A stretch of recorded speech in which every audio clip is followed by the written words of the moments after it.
Just give me a few seconds. You know the drill if you tune in right away. No one is yet, but if you get the replay, then you know.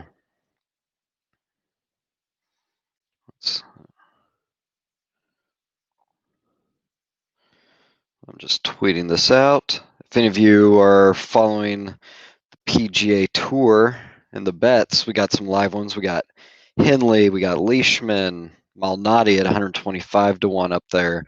Berger, I think, is at 800, so just a couple back. So I might look to cash some of those out live, the cash out option. But we got a lot of things live. I got to see what those are look like once this tournament concludes tonight in Hawaii. Let me just send this out a couple spots. Bear with me. What's up, Jared? Let's see. You distracted me, but I like it. We got a good show tonight. I'm excited. I just gotta. Let's send this out. Let's do this. We'll talk some football. Send it out here. Send it out here. Let's do one more. Let's see.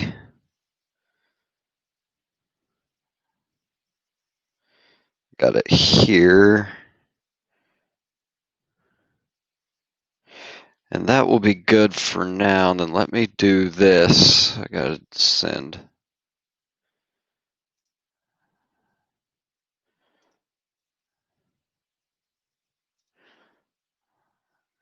Just let's see. Gotta change it here. All right, let's start rocking and rolling here. So thanks for joining me on this very special Friday night. Trying to pull up, I had a link. Very special Friday night War Room After Dark. My name is Clay Hodges. You can follow me on Twitter at NotDuckHodges. Goingfor2.com. War Room After Dark. Here today we'll talk a little bit about the divisional round. I think that's what it's still called this year. I know we have like the super wild card, what they did last week with the 7 teams. Now we have 4, so I think it's still the divisional round, but I apologize if that's incorrect. But to kick off the DFS and betting segment, I wanted to bring in someone special here, a true degenerate from my understanding. So let me see. I see him in the waiting room. Let's see if we can get this started. Can you hear me, Matt? I'm all with you. How you guys doing? Oh, this is amazing. You're looking great. You clean up well. So Matt, I understand you are a poker pro, a gambler, a DFS player. You are basically Mount Rushmore of a true degenerate. What would you say? Is that a fair assessment? Anything fast money is what I'm interested in. Well, what are you drinking? What do you have? You got to have something. I got Tito's and 7. Mm. I'm in my Joe's cup. I'm enjoying a Friday night during the pandemic, so Yeah, there's no option to not drink. we're living big now. Let me text this out a little bit more. But before I guess I do that, let's go into some news before we get into like the DFS betting portion of these NFL games. We've had a string of some NFL head coach hires here. We've got the big one, Urban Meyer in Jacksonville, Arthur Smith in Atlanta, and then I'm missing one. I think it's the guy in Detroit.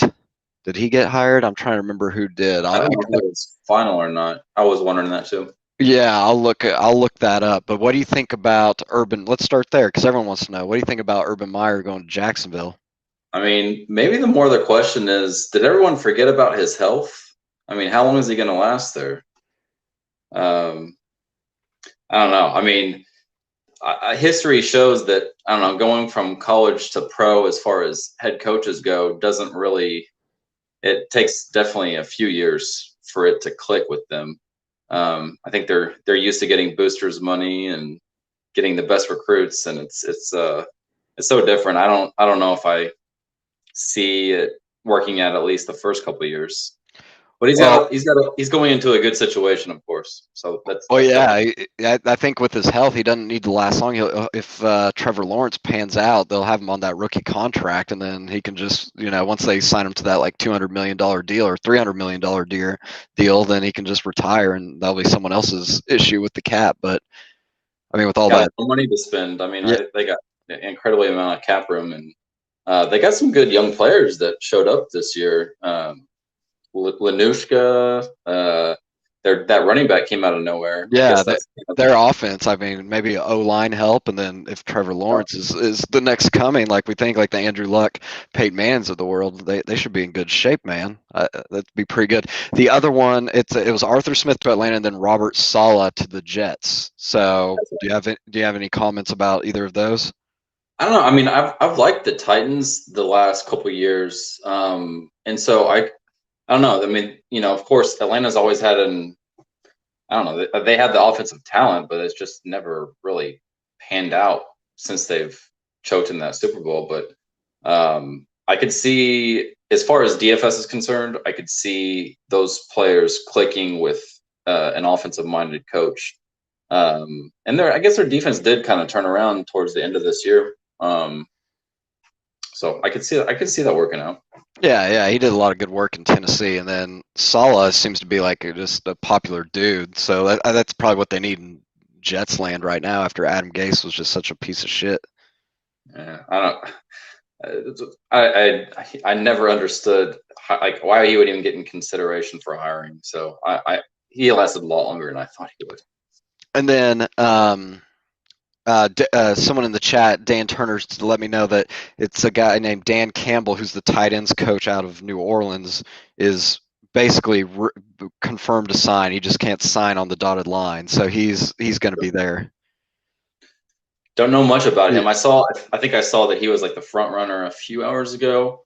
So that does remind me of that. But yeah, I mean, uh, a lot could happen with that. I can Yeah, see and it. I mean with Matt Stafford there, I mean he's getting a little old, so you got to figure out what you want to do there. But I think they have a top 10 pick, so they want to get some quarterback there. That that's all that really matters in this league. I feel like so that's why I think Urban Meyer's in the best spot because he's got his quarterback, and then he can just fake his health injuries or health concerns Yeah. once that comes to fruition. I definitely see. I don't know. I mean, Swift came on towards the end of the year. Once he was given the chance Yeah, uh, towards the end of this year, and then you look at Hawkinson. I mean, this was just the second year, and I think he's going to be a stud if he isn't already, as far as tight ends are concerned. And of course, Galladay was never really that much healthy this year. But I mean, they have a triple threat on offense, and so Galladay's a free agent. That'll be interesting. So, but with that top 10 pick, they can get whatever they want. They can get those wide receivers that are balling Alabama or LSU. right. So before we go into the four games for the playoffs for NFL, let's talk a little NBA real quick. I guess the big thing is the James Harden trade. What do you think? What are your feelings about James Harden? What do you think about his move to the Nets? I mean, just the NBA.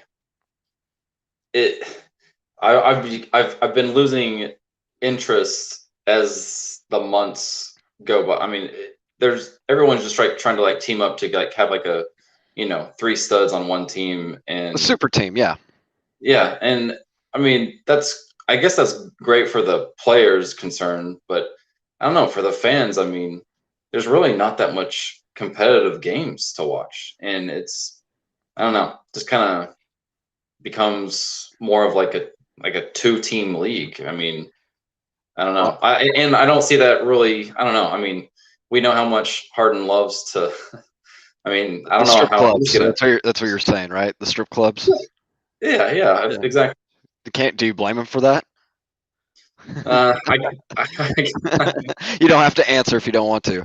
My favorite. well, the question is like I mean, with going to the Nets, the new mental case, or I shouldn't say new because he thinks the Earth is flat. Is Kyrie, or Well, I mean, he's not even back. Yeah. how can he be a teammate? And I don't know. I mean, of course, Durant and Harden have been teammates before, so I mean, I see them clicking easily, but I like Harden, but I absolutely hate Durant. And I would love it if Kyrie just decided not to play for whatever reason and just screwed him over. But the other flip side to this, which is funny, is the Rockets traded everything to the Thunder to get Russell Westbrook to pair Russ with Harden to put the Rockets over the top. Now the Rockets are rebuilding, and the Thunder have like basically all these potential lottery picks. It seems to me like the sky's the limit. Now I will say for this year, the Thunder's pick for the Rockets protected like top four, so it can't be like like the best selection, but it could be top 10, and the yeah, Thunder should suck themselves and also have a top 10. I mean, that seems to be they're winning that deal pretty hands down. Like I mean, without question, they robbed them. easily. I mean, it's so much can happen like in the span of a year in the NBA. I mean, you could be fighting for the title in 1 month, and then fast forward 6 months and you're rebuilding. It's just crazy. And what do you think about this young Thunder team? I mean, do you follow them at all? I mean, I follow them. I mean, somewhat. I mean, there's. I mean, we the Thunder have Dort, and that's what you're gotta you're a Dort fan, you gotta then. know that first and foremost. I mean, that guy is fun to watch. Dort is just all hustle. The only problem with the Thunder, they should be tanking harder, but Dort is just like this heart and soul as a 21-year-old. He might not even be that old, and he just is just a junkyard dog, is what I think he's blossoming into, and he he just won't let them be like absolutely horrible. Now they still are like 4-8 or something like that, but better than I thought they would be. But they have a bright future with SGA, him. I love Baisley, and it transitions well into like a Dort tweet of the week. And I'm trying to find it real quick, but um, Royce Young on I think it was like December 22nd said, I didn't think I'd be talking about Lou Dort for MVP, but here I am. Now we've had like a month go by. I don't think Lou Dort's the MVP, but um, yeah, I mean just defense. He's developing that 3-point game. He's just the junkyard dog. I like to see what's going to happen as the season kind of progresses. I mean, I don't know. It's just his second year, and I could see it. I could see him developing into some more talk in the mainstream media. That's for sure. Oh yeah, people gotta love him. Someone in the chat asked, "What's your name?" It's Matt. His name's Matt. So, do you have any predictions about the NBA season? Like, who would be in the finals? Do you have any thoughts? Well, I mean, I was going through my head of. I mean, it was fun to watch. The Miami Heat competing to the level that they did. Because I only saw it as like a one. I mean, it was Lakers and no one else. But then again, the finals wasn't much of a competition. It's really, I mean, everyone's still, chasing the Lakers. I was trying to think of like, who would be the closest second. I mean, it couldn't be the Bucks, right? The Bucks in the East? Yeah, I mean, the Clippers would be I guess, competition in the West. Yeah. The Nuggets are playing pretty good. I mean, then The yeah, Nuggets, they were. I mean, God, freaking Murray he's a lot of fun to watch yeah. with the way that he closed out the playoffs You're, last season. you're not talking about his like linked or leaked Instagram or Snapchat video. That's not what you meant. Was fun to watch, right? Negative. You, you, I don't you don't I know. don't You know don't know. that What I'm part. talking. That's fine. I won't disparage Jamal Murray's good name. You can Google it later. I know you will. Another not a question from the chat. Someone by the name of Schmiegel said more Dort, please. So as we keep doing these, we'll give the people what they want. This might just turn into a Dort podcast. If Lou wants to come on and join, we can talk about his development from just a defensive guy to now like a 3-and-D, and then he'll truly be a junkyard dog to an all-star to a superstar to an MVP to a Hall of Famer. It'll be great to have him on each year as he just develops. I can't wait. So Lou, hit us up if you happen to see this. All right, I think that really does it for like the news. So let's just get into what the people want. Let's talk about being degenerates. Let's talk about gambling. Let's talk about DFS, specifically DraftKings. And we'll just kind of take the games in order. But the first one is the Rams at the Packers. And my lines might be a little bit off because I wrote them down like a couple days ago. But basically, the Packers are about a touchdown favorite. 6.5 is what I have, and the game total is 45.5. Do you have any leans from a betting perspective before we get into DFS? When talking betting on just in general, people like are just, I guess, like the first level of thought would be betting on teams, maybe overs and unders, but really where you get your edge is betting on player props. And so look deeper into that because that's where you're going to find the best, bang for your buck. In regards to that, I love betting against Jared Goff because this like guy with midget hands going into a cold weather.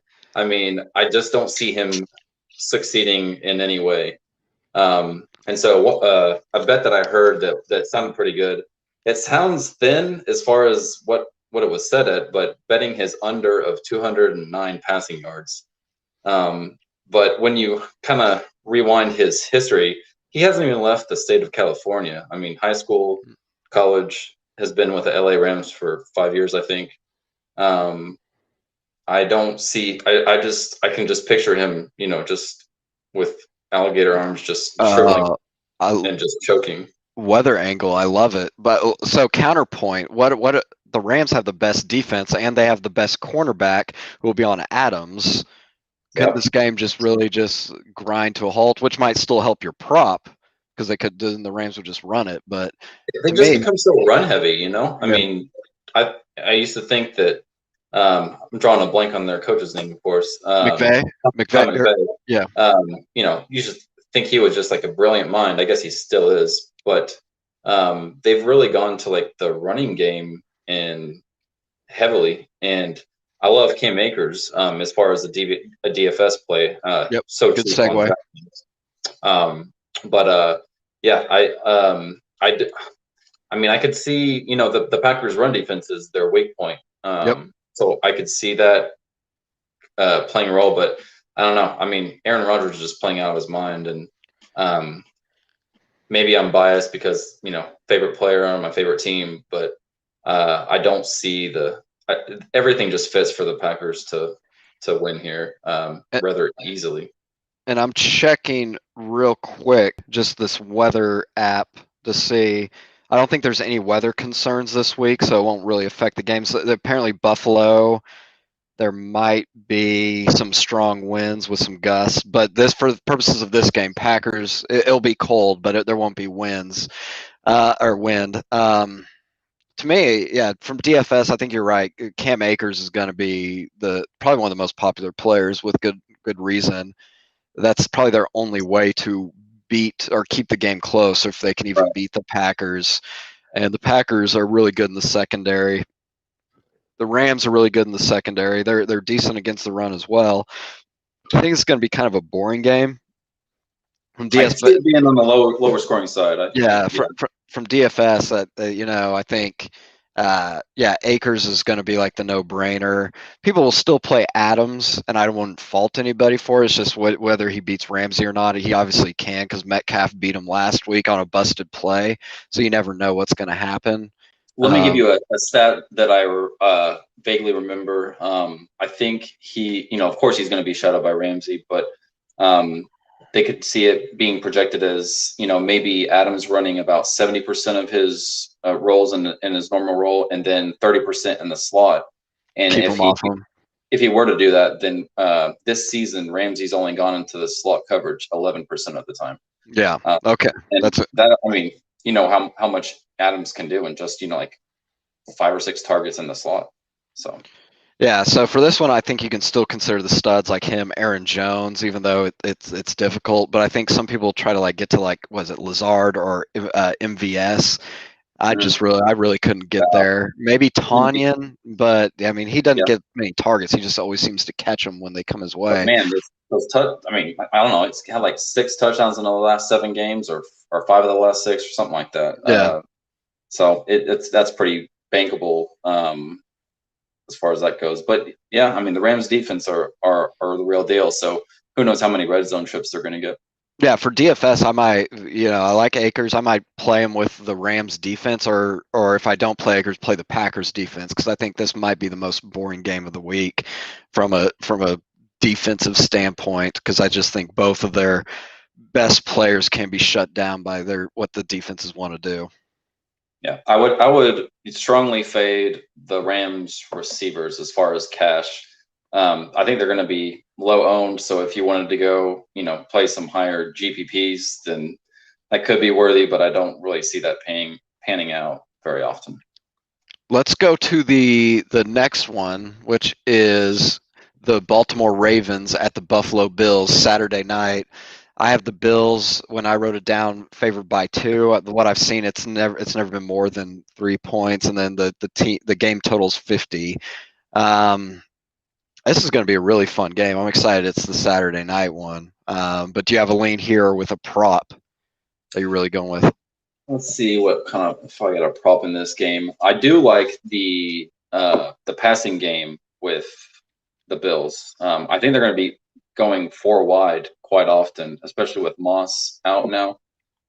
Singletary's solid, but I mean, only like 207 pounds. I don't see him getting more than, I don't know, 14, 15 carries if that. Um, a prop that I have on that I learned from my good friend Evan Silva, one of the best sources in DFS. Allen over 33 and a half rushing yards.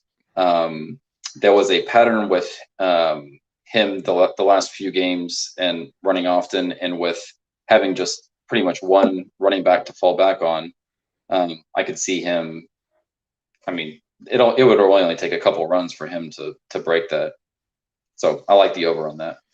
Yeah, and I have a tough time here with which way I would go. I would not bet this game, but since we're talking about it, I might take the Ravens to upset. Just Josh Allen's kind of can sometimes. I mean, in the years past, he's not the same player, but he's prone to making some silly decisions. And the Ravens are the type of team that could capitalize on that. But I Two of wouldn't the be. hottest teams in the league, so you know. It's going to be fun either way. I want both of them to keep moving on, and then maybe to beat the Chiefs. They both have a good chance, but this will be pretty entertaining. But I do think points will be scored here. So if the total's at 50, I would think it's going to be over because the Bills have a horrible defense or not a mediocre defense, and then if that goes that way, then the Bills are just going to be airing it out to catch up. So I would like the over. But you're talking from a DFS perspective, Singletary, your props there. He's another popular player like Akers and Singletary. I think in cash for DFS, you're just blocking them in probably. But That's exactly what I have. Yeah. but to me, I think from a GPP standpoint, Singletary might be the best fade because he hasn't gotten the volume all year. We're just assuming he gets the remainder of it. Even if he does, the Ravens are a tough defense. But there's a good chance that I forget his name, who's TJ Yeldon is the guy behind him. Maybe TJ Oh, Yeldon just comes in. You don't 11. know. I think he's gotten 11 touches this whole year. Yeah. So to me, like, and then Josh Allen's really their goal line running back anyway. So Singletary, I think you can make some money avoiding him in tournaments. Um, but like I said, then I think the interesting part, we'll keep on the Bills from the passing attack. Even though it's a tough matchup for Allen, his receivers with Diggs, it's just going to be a problem. Who do you pick? Diggs, Beasley, John Brown got 0 passes last week, but Uh, I'm probably going back to him again just because no one will. And I in think GPP more yeah, more so, right? yeah, absolutely. And then Gabe Davis, I don't know if I'll get there just because I think people would choose Gabe over John Brown. But I love Gabe, but I might just I go mean, John Brown. what about? I mean, you didn't even mention Beasley. I mean, dropping rap songs on, Oh, just like in his spare time. I mean, you're not going to give him a little extra points there. no. Actually, I think Beasley's probably in their best matchup because he's in the slot against old Jimmy Smith and then the linebackers. So he might be my favorite if I play someone from there. But Diggs could easily go off. And then from the Yeah. Ravens, I mean, it's obviously Lamar. And then the question I'll ask you: do you want to pair him with somebody, or would you just roll him out just by himself? I mean, of course, he's always an option to go solo. Um, I think Andrews has a pretty solid matchup. Bills defense used to be solid, against tight ends, but this year, They're falling off. pretty empty. And so I definitely like him more than all Hollywood Brown.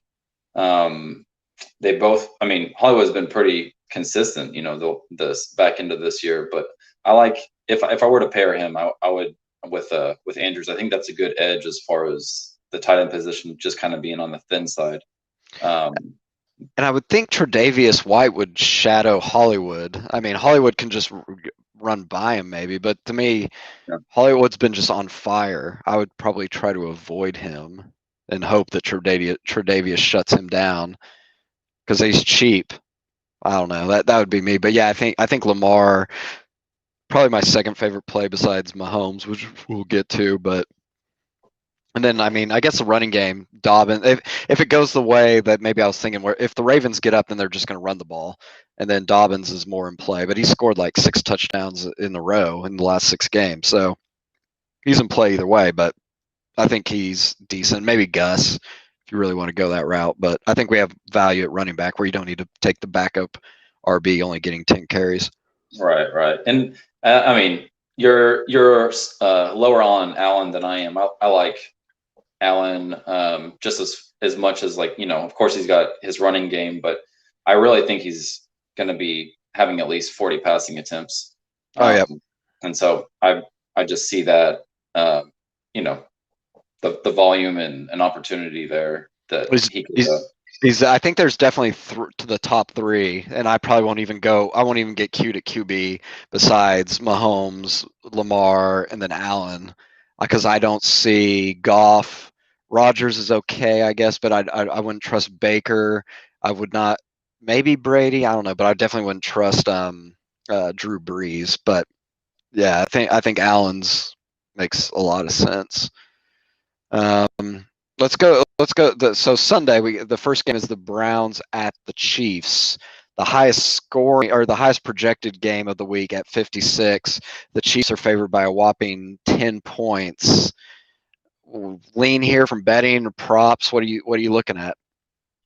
I mean, I've been thinking about this kind of all day. I saw something that kind of blew my mind.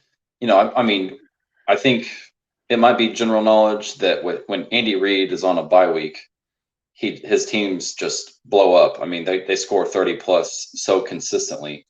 And so, thinking of that, I'm like, how are the Browns going to compete? Are they just, I mean, the Browns are never in this spot, and wouldn't they just be satisfied to have one playoff win? But then I saw something that, reminded me of how bad their run defense is. And man, I think Nick Chubb is an absolute stud. I don't even think he gets the credit, that Mm-hmm. he deserves. Um, just a baller. And I think that they have the opportunity to run the ball, the clock, keep the ball out of Mahomes' hands. And I've seen the Chiefs have a tendency to just, not really, how they kind of have the tendency to just not really try their best until the fourth quarter in some Yep, games. I And hear you. so I could see that being the case here. So I maybe wouldn't. I think the Chiefs are. Do you have the Chiefs favored by 10 at the 10, moment? 10.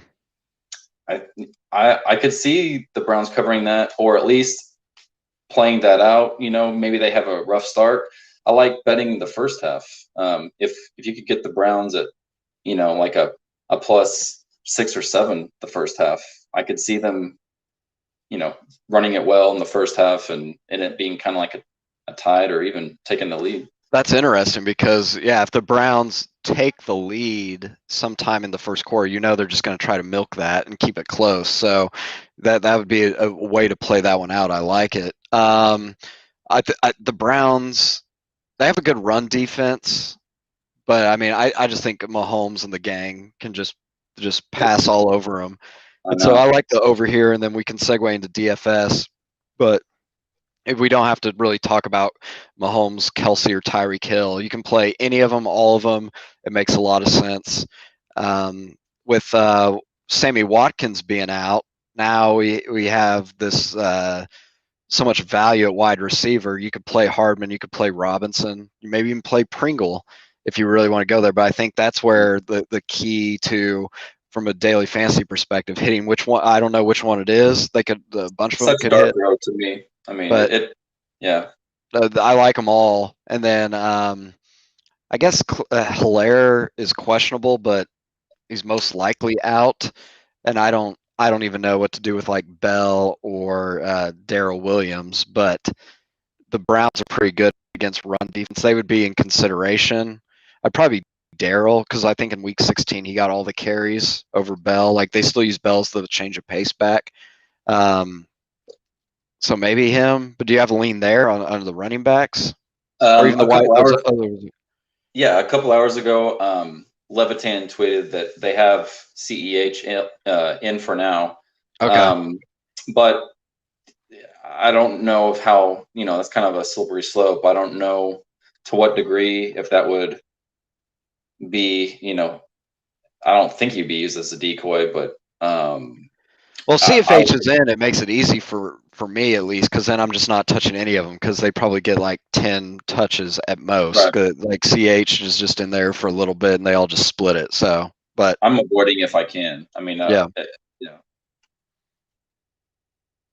So that no, that's what I see that. And as far as give you a little prop bet on that one, I like quarterbacks running this week, and I like Mahomes over 16 and a half rushing yards. I think that that's way too low as far as that goes.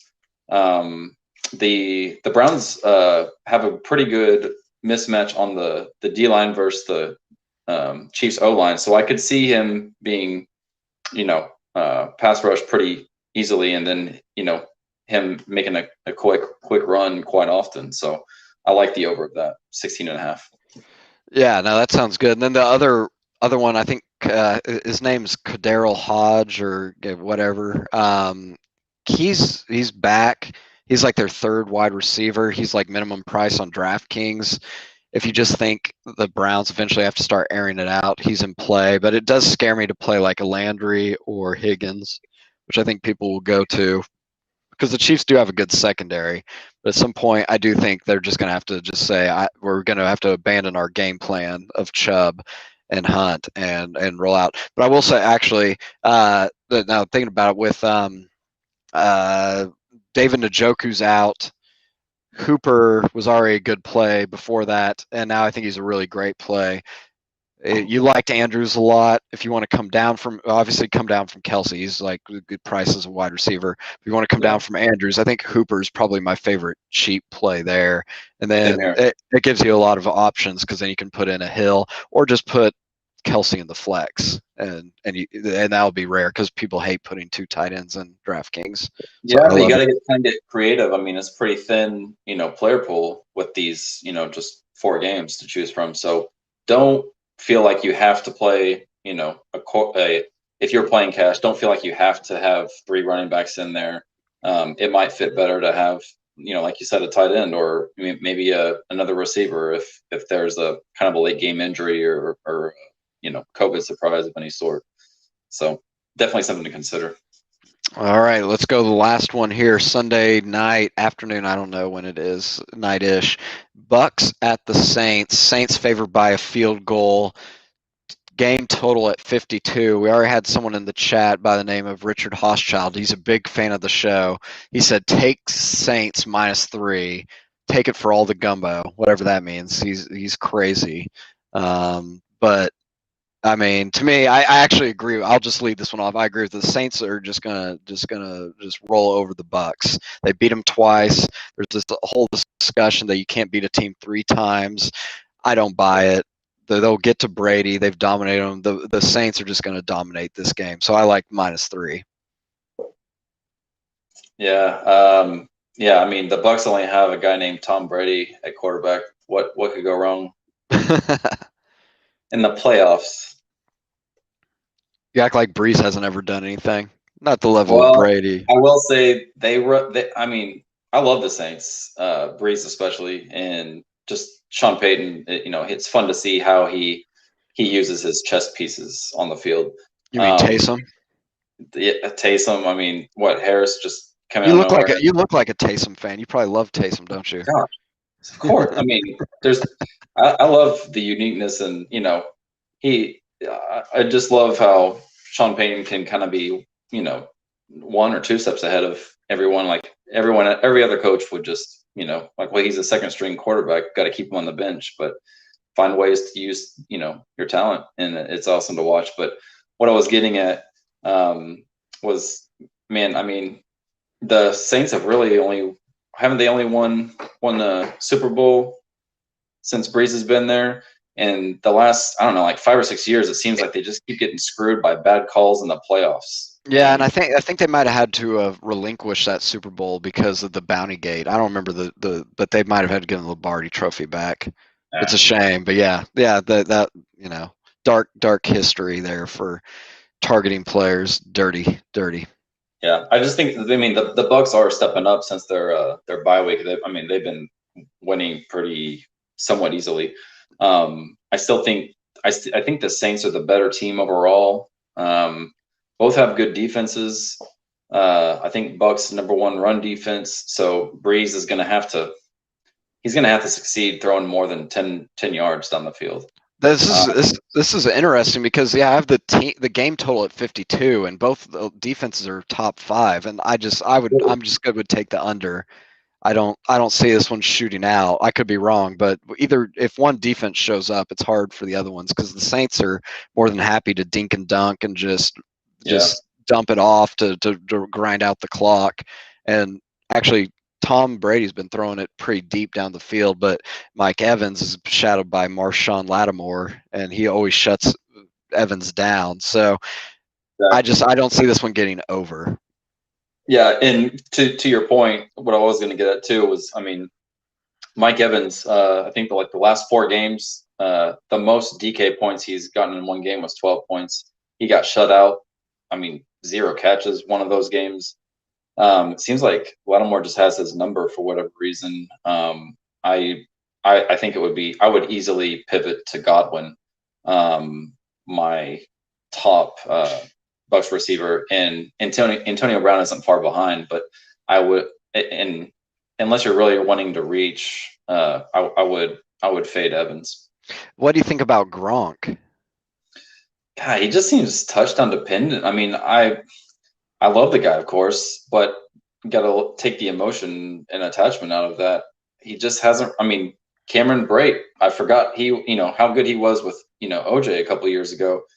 Um, he's starting to kind of come on, and we know how Brady, just with his history, just loves to spread it out. So if I don't know, I mean, Gronk is on the he's the cheaper side, but I don't see him getting I don't know, more than like what, like 4 catches on the higher side. And that was And that was the issue last week. Is apparently he just blocked the entire game because one of their offensive linemen were out. Now they're apparently healthy, but right, the Saints have a good pass defense or pass rush, and if they need, I mean, Gronk's so good blocking, put him there, and they have 3 good wide receivers. To me, DFS it's risky. I like Gronk a little bit. I might play him just because I think Evans could get shut down. But I'm with you. I think Godwin is amazing, and then Antonio Brown probably, and then the running game. They're both running games. These are like both elite run defenses, and Ronald Jones is questionable. Fournette will be cheap, which just puts him in play automatically from a cash game perspective. but I don't know if I could get there. And then Kamara, all of it, still same thing, still in play. Was playing a really tough team, but he got like 20 points each time, which is good for cash, but maybe not GPPs. I Yeah. mean, what do you think there? Like, what are your thoughts on if it's Fournette and then obviously Kamara? I saw that. I mean, if there's one coach to not believe, it's Bruce Arians. Uh,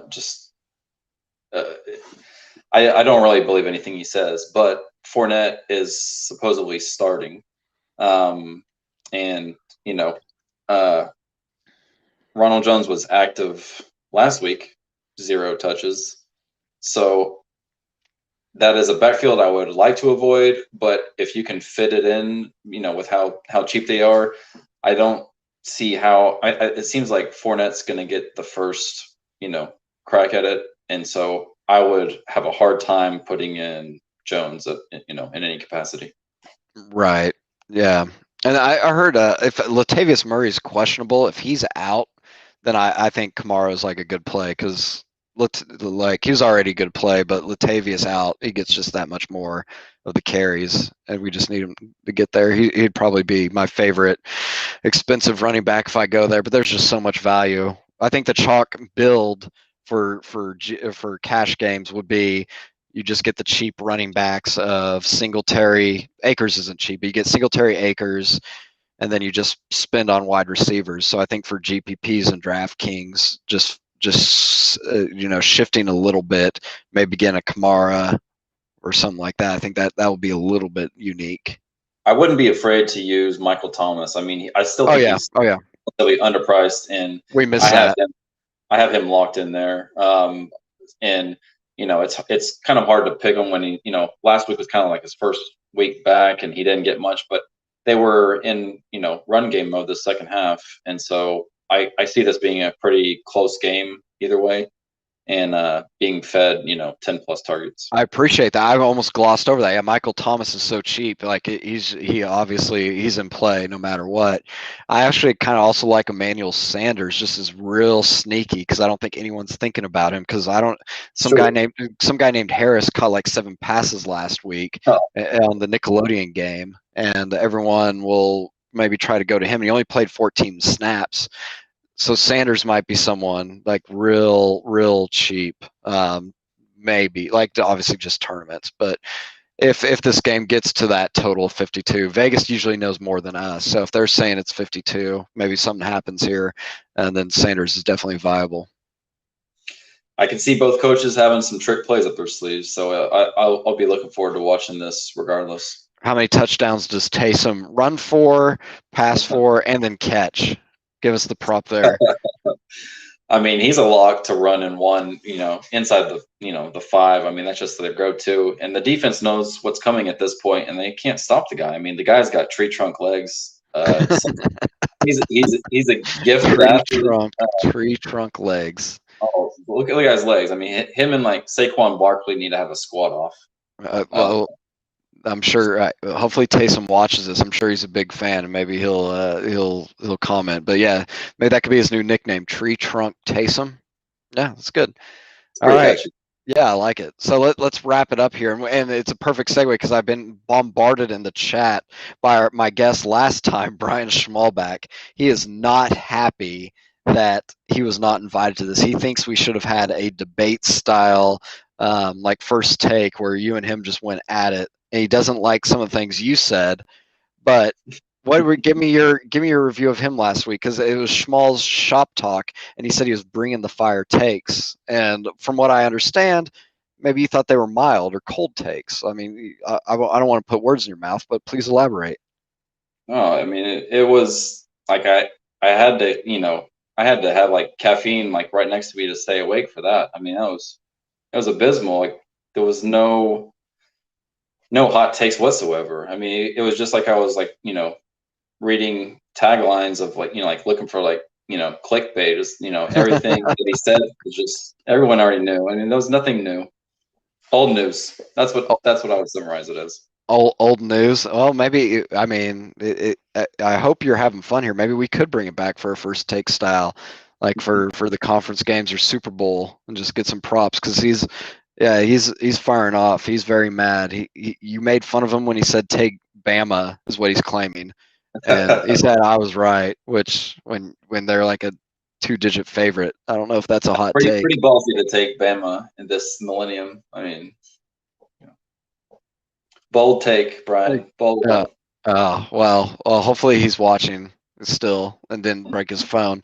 But let's get to the final segment here, and then we'll wrap it up. So when I bring the guests on Clay's corner, I want to get us to know our guests a little bit more. And first, okay, one question: what was that cup? Put that back up there. Oh, this is the Joe's Cup. Yeah, This is let's see where it.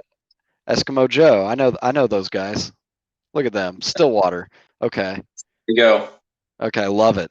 So let's. I want to do a top 5 power ranking here. So give me your top 5 Vegas poker rooms to play. You don't have to tell me why if you don't want to, but what are the Oh, I best ones to play at? definitely tell you why. Man, that's the. I mean, of course, an ever-changing city. Filled with innovation and just Innovation. yeah, that's right. I mean, God, the top five. Most people that don't play, for a living or would might think Bellagio. Man, unless you play a higher limit game, I mean, where you're bringing, like 5 grand plus to the table, that's not very well run room. I mean, they I don't know. I would probably put Bellagio. They might be five. Um, Aria has been awesome every step of the way. They are definitely. I'd probably put them at the top. Always fitting, always you know, great casino just in general, and right next to the sports book room. And then you get you know, pretty good comms with playing enough there. And they get good games there. If you like, if it's not just Holden that you like to play PLO, they get consistently a PLO game there. That's part of what I liked about it, and the layout. Bellagio, all the tables are too confined, like next to each other. Aria is pretty spread out and fitting there. The Win has really stepped up with their poker room the last few years. I'd probably put them second. Venetian used to be second. I So think, now is Venetian's third for you? Is that where you're going? Is that what you're hitting yeah, at? Venetian's. I'll put Venetian third. Um, I mean, Venetian's probably the biggest poker room that I can. That if I'm picturing it right. Um, yeah, but they consistently have a game. I mean, a lot of games there, and they have a great poker series. So there's always a lot of action there, and I love the casino there. You know, and a great they have a new their sportsbook room in the last I don't know 5 years has been updated really well. That's probably my favorite sportsbook room to go watch a game. So I put them at three. Um, God, who am I leaving out? You only have Uh, one spot left for number I one. know. I just can't put. I don't know. Bellagio has consistent games, but it's just unless you're going to be playing above 510, you got to play a higher limit. I don't like 2-5 and 510. Like the lower limit games are just not well run, and the floor the guys that manage the floor just don't give a shit about it, which is So pretty obvious. where should the drunkest people go to play a game at 2 a.m.? Bally's? Or are they Oh, safe from the shark? Is that are they safe? I like Bally's. Luxor? God, I don't even know if they have a poker room. They probably do, but like yeah, Luxor. Man, playing at Hollywood's not bad. They have If the you play worst. blackjack, you can see the girls dance. Oh, exact. Great point. So, and what I liked about I don't know, back in the day, I guess when I would play at the Win and go to Mount, they had uh, a war table. You could play Yep. war right next to blackjack, and I would just play a poker tournament, get like a 20-minute break, and just go to the Just go war play table, war. get a good 10 minutes of just making $50 and use that to go eat, and it's just free money. You sound like a true degenerate. I mean, why else? Why, like, don't be nitty like Brian Schmalbeck, where you place like $17 bets on just like the worst games. You got to Shot live. shots fired. We should have put that in there. But what odds on Rick Porcello winning the Cy Young this year? Let's see. If I place $17, what would be the odds you'd give me? Oh God, I would give you at least 500. Okay, book it. Okay, Yeah, 17. I'll I'll send $17 to you right after this. Anything else? Any wisdom you want to impart on our fans before we log off here? I would just reiterate. I would play player props over game lines if you can. I mean, I guess some places they're not available or they're pretty limited. But yeah, it has an appeal to the game, and I don't know. It just surprises me that sports books aren't up to par as far as that goes. What are the limits on that? Because I know if you're playing DFS or really following fantasy, it just makes a lot of sense because you're already kind of projecting that and you can get a feel. But all I ever heard, probably from Levitan, is like they just cap it, which it probably isn't a problem for most people. But I don't know. I mean, I haven't had that. I haven't really crossed that. I mean, I've had, yeah, I guess $250 was a max on player props, whereas you can bet whatever on a game. But I don't know if that's this. It might be like a case by case basis with sports books or websites. I haven't really gotten too deep into that.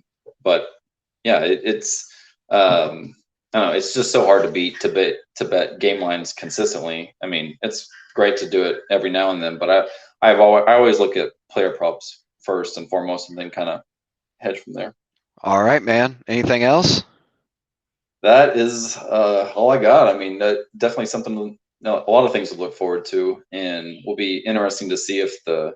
I don't know. I mean, the more I think about it, I would I would be surprised, but at the same time, I don't know. I could see the Browns winning. I could see the Browns beating So the Chiefs. that's the hot take this week. I like it. So you're That's coming not in it. bold. It's The gonna be. Browns win I straight don't up. see it being a blowout. I Bet mean, the house on the Browns money line. We got it. Let's leave it at that. Thanks again, Matt. Thanks for everyone for tuning in. Give us a follow goingfor2.com on Twitter at notduckhodges.com. Thanks again, Matt. Good luck, everyone.